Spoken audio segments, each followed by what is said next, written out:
you know, that really happens. I-defend ko si Steve Harvey kasi ilang times na kaming nag-PGT. Tapos, ilang times, normally kasi, di ba, ang sasabihin sa'yo, i-announce mo yung winner. Tapos, siguro siya, hindi na briefing ng maayos. At akala niya yung ano, yeah. Pero ako, ito, kasi di ba si Modern Family, si Sofia Vergara, na kamukha ni Miss Colombia, parang galit na galit. Gano'n. Di ba yung mga post daw niya ngayon? True naman, nasa yun na yung corona, kinuha pa. Pero, dun sa sagot naman, magpakatotoo tayo. Tayo yung maganda yung sagot. Diba? The best answer so far. Yes! And, yung ano also, parang, very articulate. I don't know why, pero normally yung nananalo talaga is the one who looks different from everybody else. Not sila big hair, ito class. And diba, finally, diba, Pinoy designers nang ginamit. Oh, yun.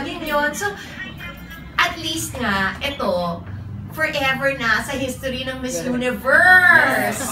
Diba? Tumatak na tayo. Sad lang talaga na yung moment, diba? Tapos yung mga men, nag-boo and all.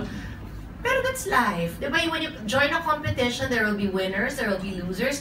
Praise God, tayong winner. Yes. Pero siguro si Donald Trump, tawang-tawa ngayon. Kasi di ba, wala sa kanya? Oo, sabi niya, nung akin walang palpaka. Yung unang may-ari ulit. Oo, sa Fox, di ba, lumipat. Sabi niya, kayo pag-a-announce lang, hindi niyo magawa. Pero yun, yung ano, she answered so well. Di ba? Tama yung... Hindi, and sabi ko, ang tapang niya. Kasi di ba yung about the US bases, ang tapang niya. Pero I agree with her. Okay, kung magagalit na naman kayo sa akin. Pero because in a world where China is so strong, we need them. Let's be honest, di ba? Kailangan natin sila and let's be friendly with them, di ba? Tapos, tama siya na sinagot niya yun, na totoo naman kung i-survey mo naman, majority ng Pinoy, we love Americans. Tapos, yung second na sinabi niya, yung about HIV awareness, totoo din naman talaga. Kasi, di ba, ang nangyayari ngayon, because may promiscuity. Tapos, di ba, ang sinabi rin nila, ang malala daw yung pag-share ng needles. Kasi, di ba, yung rampant drug use. So, kaya kumakalat. So, bongga na nasabi niya yun. Tapos yung, ang galing niya, the world, no, I meant the universe. Yeah.